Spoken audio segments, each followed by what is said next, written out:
ನಮಸ್ಕಾರ. ಡಾಕ್ಟರ್ ಸಿದ್ದು ಅವರು KK news Kannada channel ಅಂತ ಒಂದು ಒಳ್ಳೆ ಯೂಟ್ಯೂಬ್ ಚಾನೆಲ್ ಅವರು ಓಪನ್ ಮಾಡಿದ್ದಾರೆ. ಆ ಯೂಟ್ಯೂಬ್ ಚಾನೆಲ್ನ ವಿಶೇಷತೆ ಅಂತ ಹೇಳಿದ್ರೆ ಅದರಲ್ಲಿ ಕೇವಲ ಸಣ್ಣ ಮಕ್ಕಳು ದೊಡ್ಡವರು ಯಾವುದೇ ಒಂದು ವಯಸ್ಸಿನ ಅಂತರ ಇಲ್ಲದೆ ಹೆಚ್ಚು ನಮ್ಮ ಕನ್ನಡಕ್ಕೆ ಸಂಬಂಧಪಟ್ಟಿರುವಂತಹ ಕರೆಂಟ್ ಅಫೇರ್ಸ್ ಎಲ್ಲ ಮಾಹಿತಿ ಸಿಗ್ತಾ ಇದೆ.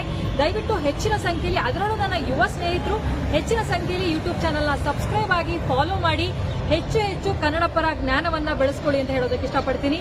ನಾನು ನಿಮ್ಮ ನಿರೂಪಕಿ. ಈಗಾಗಲೇ ಜಿಲ್ಲಾ ಪಂಚಾಯತ್, ತಾಲೂಕು ಪಂಚಾಯತ್, ಗ್ರಾಮ ಪಂಚಾಯತ್ ಚುನಾವಣೆ ಆಗಿರ್ಬೋದು ಮತ್ತು ವಿಶೇಷವಾಗಿ ಬಾಗಲಕೋಟೆ, ದಾವಣಗೆರೆ ಬೈ ಎಲೆಕ್ಷನ್ ಅತಿ ಬೇಗನೆ ಬರೋದರಿಂದ ನಮ್ಮ ಕಾರ್ಯಕರ್ತರ ಪಡೆ ಸನ್ನದ್ಧಾಗಬೇಕು. ಅದಕ್ಕಾಗಿ ನಾನು ಪ್ರಾರಂಭಿಕವಾಗಿಯೇ ನಮ್ಮೆಲ್ಲ ಬ್ಲಾಕ್ ಕಾಂಗ್ರೆಸ್ಸಿನ ಅಧ್ಯಕ್ಷರನ್ನು, ಬ್ಲಾಕ್ ಕಾಂಗ್ರೆಸ್ಸಿನ ಪ್ರಚಾರ ಸಮಿತಿಯ ಅಧ್ಯಕ್ಷರನ್ನು ಪೂರ್ವಭಾವಿ ಸಭೆಯನ್ನು ತೆಗೆದುಕೊಂಡು ಅಲ್ಲಿ ಹೇಳಿದ್ದೀನಿ. ಇದು ಬೆಳಗ್ಗೆ 10ರಿಂದ ಸಾಯಂಕಾಲ 5 ಗಂಟೆವರೆಗೆ ಸಭೆ ನಡೀತೈತಿ.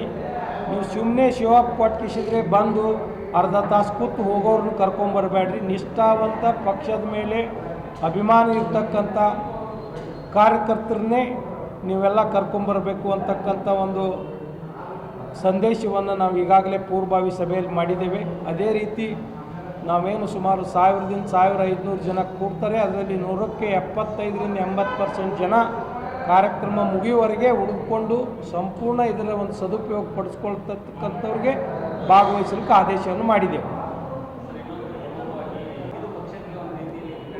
ಒಂದು ಏನಾಗಿದೆ ಇಲ್ಲಂತಂದರೆ, ಇಂದಿನ ಅಧ್ಯಕ್ಷರು ಆಗಿರ್ಬೋದು ಅಥವಾ ಬ್ಲಾಕ್ ಕಾಂಗ್ರೆಸ್ ಅಧ್ಯಕ್ಷರಾಗಿರ್ಬೋದು, ಯಾರು 5 ವರ್ಷಗಳ ಕಾಲ ಸೇವೆ ಮಾಡಿದ್ದಾರೆ ಅವರನ್ನು ಕೈ ಬಿಟ್ಟು ಅಥವಾ ಅವರಿಗೆ ಜಿಲ್ಲಾ ಮಟ್ಟದಲ್ಲಿ, ರಾಜ್ಯ ಮಟ್ಟದಲ್ಲಿ ಅವಕಾಶ ಮಾಡಿಕೊಡೋಣ, ಅಲ್ಲಿ ಹೊಸಬರಿಗೆ ಪ್ರಸ್ತಾವನೆಗಳನ್ನು ಸಲ್ಲಿಸ್ರಿ ಅಂಥೇಳಿ ನಮ್ಮ ರಾಜ್ಯದ ಅಧ್ಯಕ್ಷರಾದಂಥ DK ಶಿವಕುಮಾರ್ ಸಾಹೇಬರು ಆಗಿರ್ಬೋದು, ಕಾರ್ಯಾಧ್ಯಕ್ಷರಾದಂಥ GC ಚಂದ್ರಶೇಖರ್ ಅವರಾಗಿರ್ಬೋದು, ನಮಗೆ ಒಂದು 2-3 ಸಭೆಯಲ್ಲಿ ಹೇಳಿದರು.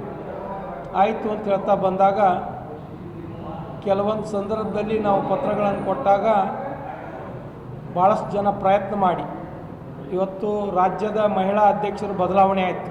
ಸೌಮ್ಯ ರೆಡ್ಡಿ ಅವರು ಅಧ್ಯಕ್ಷರಾದ ಮೇಲೆ ಯಾರು ಆ ರೀತಿ 5 ವರ್ಷಗಳ ಕಾಲ ಸೇವೆ ಮಾಡಿದ್ದಾರೆ ಅವ್ರನ್ನ ಹೊರತುಪಡಿಸಿ ಮತ್ತೆ ಯಾರನ್ನ ಅವಕಾಶ ಮಾಡಿಕೊಡ್ಬೇಕು ಅಂತ ಕೇಳಿದಾಗ ಎಲ್ಲ ಪ್ರಮುಖರು, ಶಾಸಕರು, ಸಚಿವರ ಒಂದು ಅಭಿಪ್ರಾಯ ತೊಗೊಂಡೇ ಹೊಸಬರನ್ನ ಮಾಡಿದ್ದಾರೆ. ಬಟ್ ಅದು ಏನೋ ಹಿಂದಿನ ಅಧ್ಯಕ್ಷರಾದಂಥ ವಿದ್ಯಾರಾಣಿ ತುಂಗಳ ಮೇಡಮ್ ಅವರಿಗೆ ಅಸಮಾಧಾನ ಇದ್ದರೆ ನಾವಾದರೂ ಈ ಮುಂಚೆ ಹೇಳಿದ್ದೀನಿ, ಇನ್ನೊಮ್ಮೆ ಕರೆದು ಹೇಳಿ ಅದನ್ನು ತಿಳಿಗೊಳ್ತಕ್ಕಂಥ ಕೆಲಸ ಮಾಡ್ತೀವಿ. ನೋಟಿಸ್ ಕೊಡೋ ಪ್ರಶ್ನೆ ಇಲ್ಲ, ಅಷ್ಟೇನು ದೀರ್ಘ ವಿಷಯ ಅಲ್ಲ, ನಾವು ಹೇಳಿ ತಿಳಿ ಮಾಡ್ತೇವೆ. 26ರಂದು ವಿಜಯಪುರದಲ್ಲಿ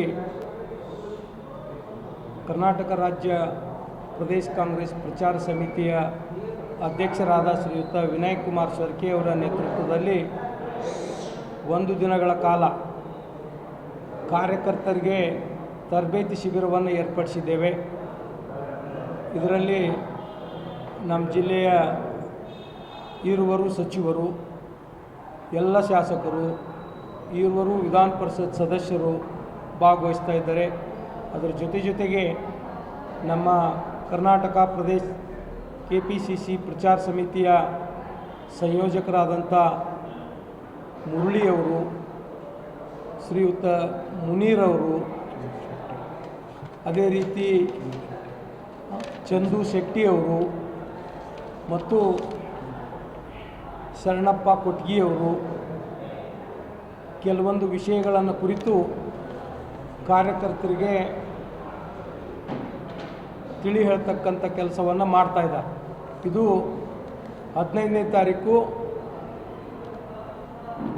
ಸರಿಯಾಗಿ 10 ಗಂಟೆಗೆ ರೇಡಿಯೋ ಕೇಂದ್ರದ ಹತ್ತಿರವಿರ್ತಕ್ಕಂಥ ವಿಜಯ್ ಫಂಕ್ಷನ್ ಹಾಲ್ನಲ್ಲಿ ಈ ಕಾರ್ಯಾಗಾರ ಪ್ರಾರಂಭ ಆಗ್ತದೆ.